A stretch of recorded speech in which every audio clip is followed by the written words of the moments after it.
Assalamualaikum dan salam sejahtera. Agrotech minggu ini akan memaparkan inovasi CreedFit dalam membantu tumbesaran, mengurangkan risiko penyakit dan meningkatkan kesuburan kambing. Kita juga ada usahawan bubuk emas dan juga galeri pusat ikan hiasan. Semuanya hanya di Agrotech.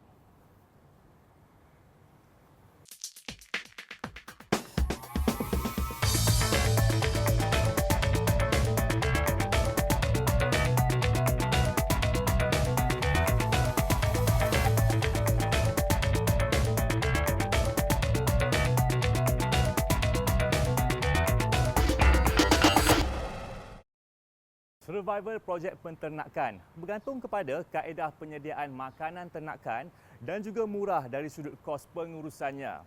Justeru, syarikat Class Farm telah menemukan formulasi diet bagi kambing khususnya kepada anak bor.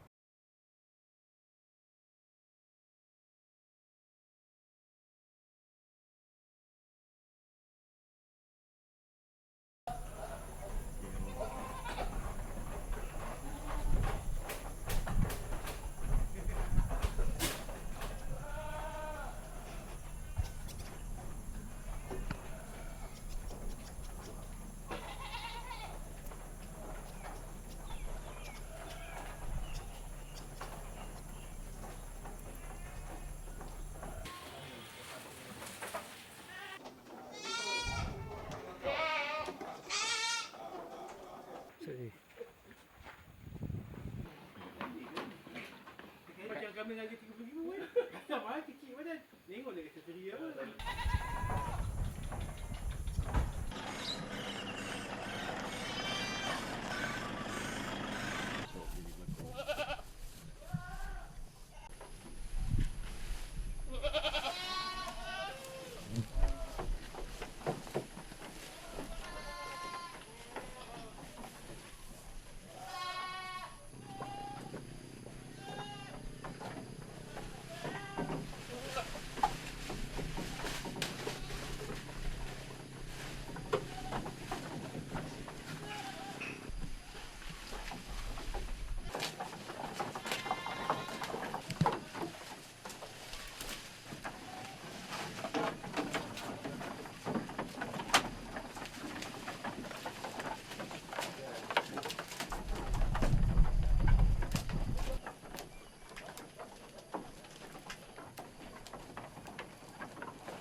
Pada tahun 2010, kita decide untuk pergi kepada breeding, ladang breeding, dan kita telah memperolehi Bio-Nexus status daripada Biotech Corp pada 2010.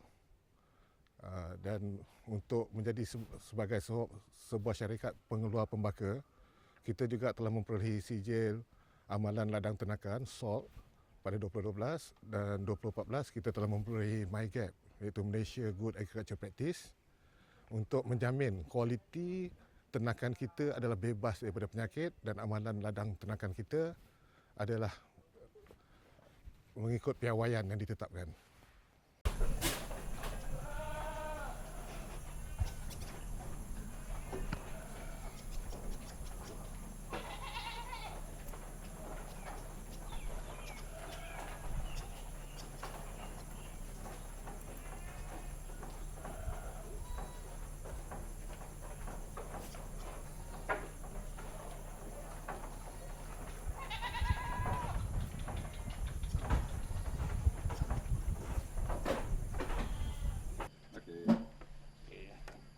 Tu nampak sandal Sana.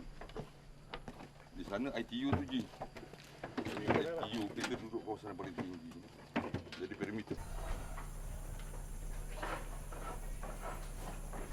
Bioeconomy Corporation merupakan salah sebuah agensi di bawah Kementerian Sains, Teknologi dan Inovasi.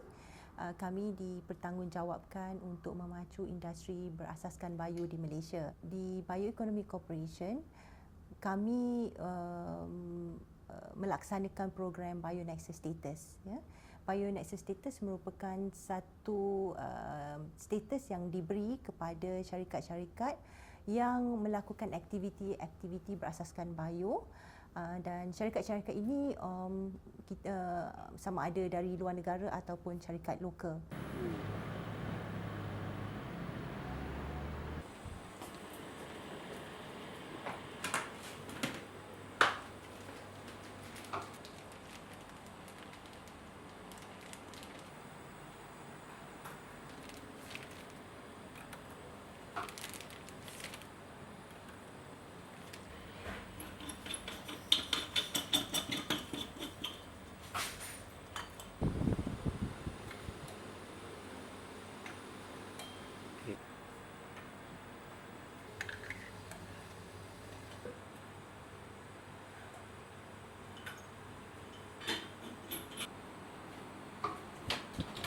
Untuk kelas farm, kita R&D, kita sesuaikan pembaka-pembaka ni kepada cuaca dan pemakanan di Malaysia seperti yang sini ada. Kemudian kita juga membuat R&D untuk creep feeding. Creep feeding ni adalah satu pemakanan khas untuk anak-anak kambing kelas bawah, di mana apabila dia memakan creep feed ni, kadar papile ataupun rumen development dia adalah baik, kadar pembiakan dia adalah lebih baik dan lebih adapt dengan cuaca dan pemakanan di Malaysia. Di samping itu, kita juga ada pemakanan khas kita di mana ada lactating mother, kita ada makanan khas untuk ibu yang bunting, untuk yang menyusukan anak, dan juga makanan untuk pembesaran.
Semasa lahirnya anak-anak kambing kelas bawah, 3 perut asal tidak berfungsi. Dia hanya untuk laluan makanan.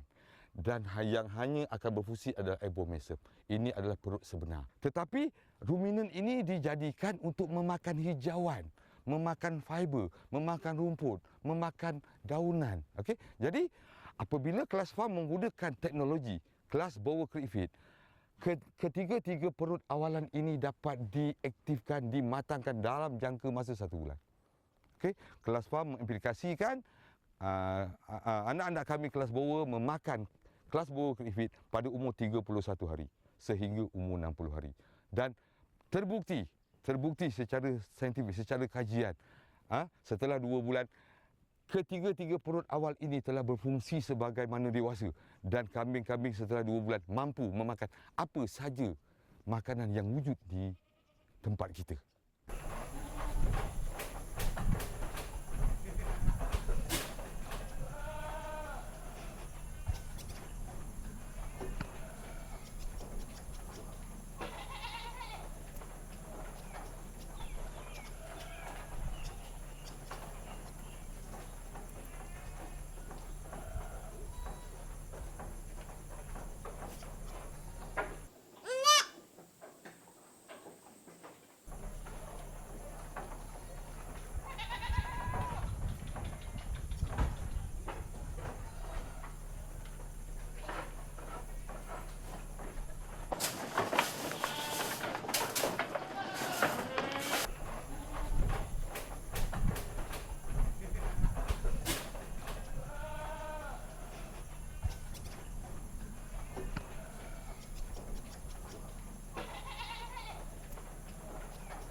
Melalui penemuan ini, pemakanan Creed Feed amat membantu dalam proses pembesaran, mengurangkan risiko penyakit dan juga meningkatkan kesuburan kambing.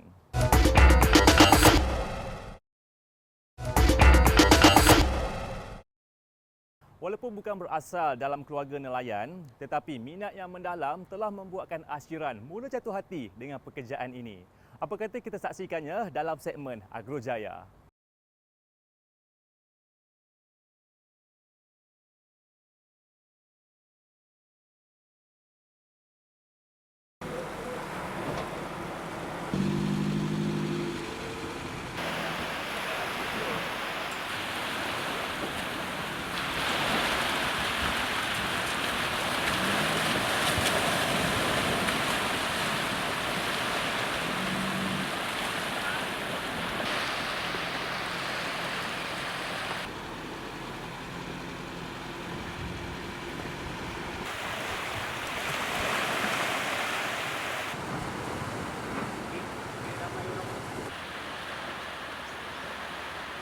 Nelayan dulu dia gunakan bubu ni mengikut peraturan musim.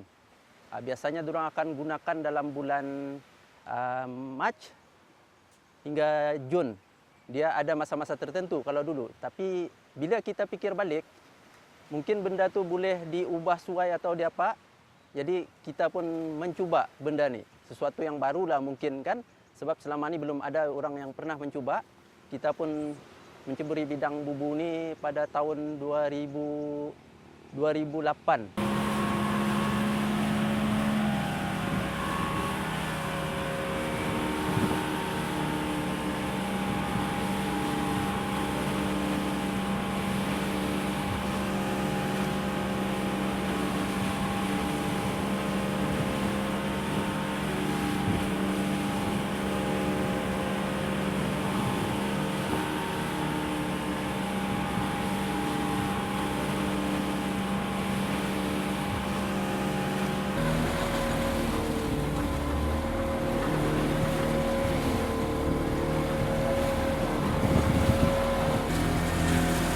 Panggilnya, Cik.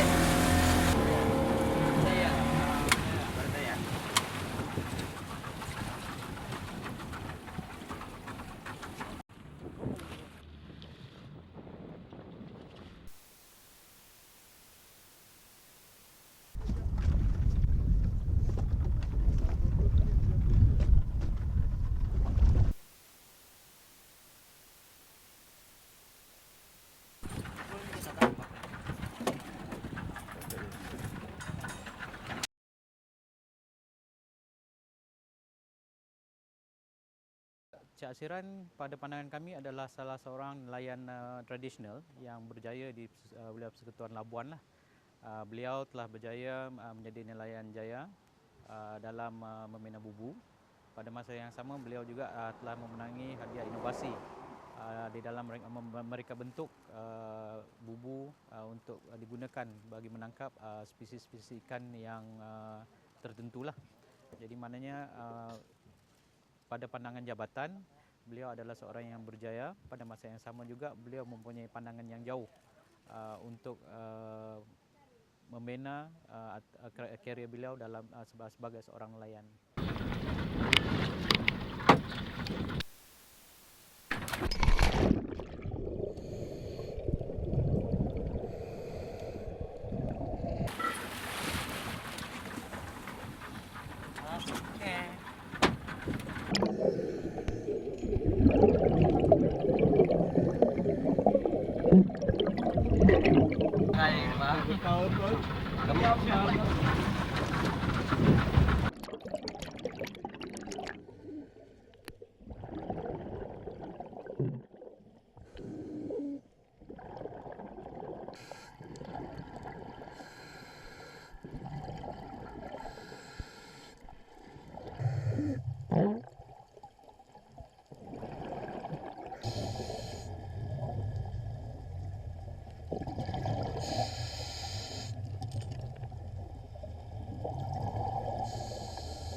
tahun 2017, Jabatan Perikanan Wilayah Persekutuan Labuan telah memberi peruntukan sebanyak 50,000 kepada Cik Asiran untuk membina sebuah bengkel.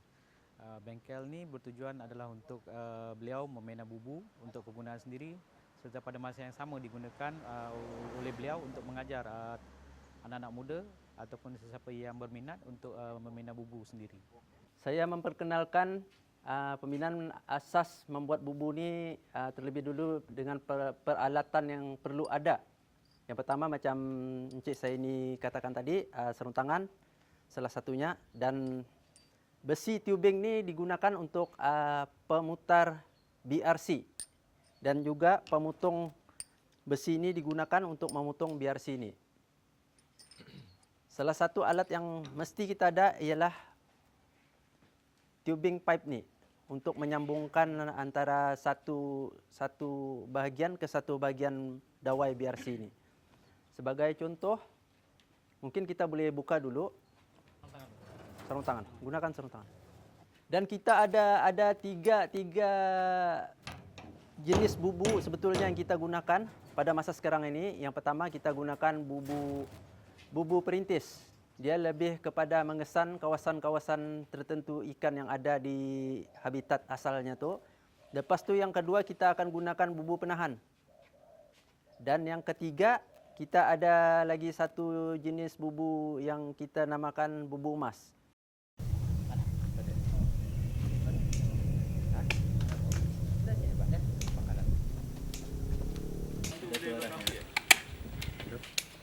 Ini mau tambah mau tambah basi supaya ada lembut di sini.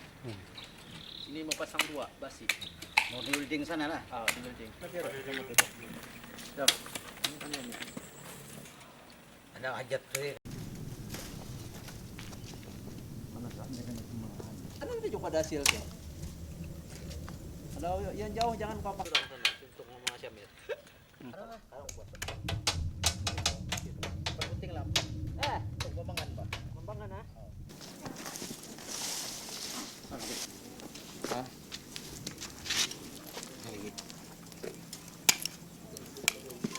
Kelas nak busung eh.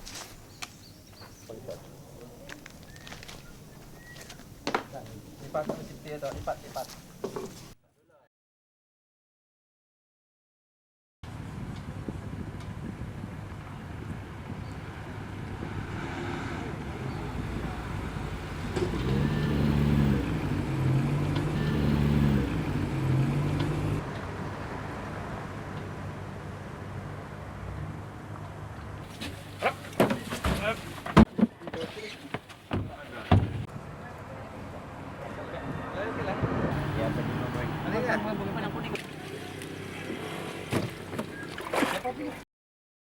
Minat yang tak disengajakan ini telah menyebabkan Asiran terfikir kaedah baharu untuk memaksimumkan jumlah hasil tangkapan ikan beliau.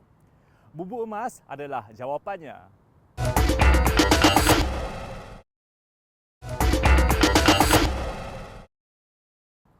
Pusat Ikan Hiasan Port Dickson berfungsi sebagai pusat penyelidikan, pembiakan dan pengendalian ikan hiasan marin, kuda laut, batu karang dan kajian penyu. Ikuti paparannya dalam segmen berikut.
Assalamualaikum, selamat datang.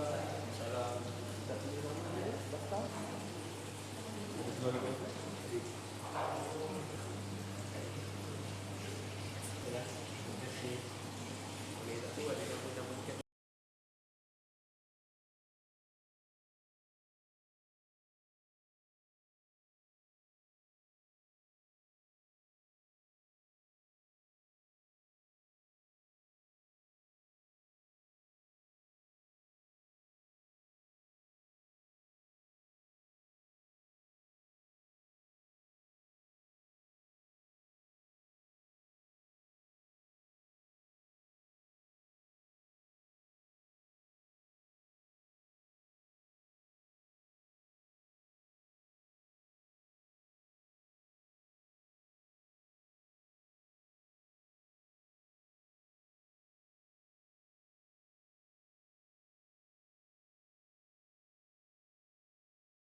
Untuk meningkatkan industri marin di dalam negara kita ni, pihak Jabatan Perikanan Malaysia telah menyediakan pelbagai kursus lah yang ditawarkan kepada golongan sasar dan juga bakal-bakal usahawan yang akan menceburi bidang industri marin. Kita laksanakan kursus asas kultur dan propasi karang, kursus asas pembiakan kuda laut, dan juga yang ketiga kita buat kursus asas penyediaan akuarium marin.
Galeri Pusat Ikan Hiasan sememangnya berperanan sebagai tempat rujukan penyelidikan ikan hiasan marin selain mempamerkan lebih 40 ikan hiasan dasar laut yang sesuai untuk akuarium. Sekian sahaja paparan Agrotech pada minggu ini. Diharapkan segala informasi yang telah disediakan dapat memberi inspirasi kepada anda. Sebarang cadangan dan juga komen bolehlah terus diajukan ke platform media sosial kami yang tertera di kaca TV anda. Semoga kita jumpa lagi di minggu hadapan. Terima kasih.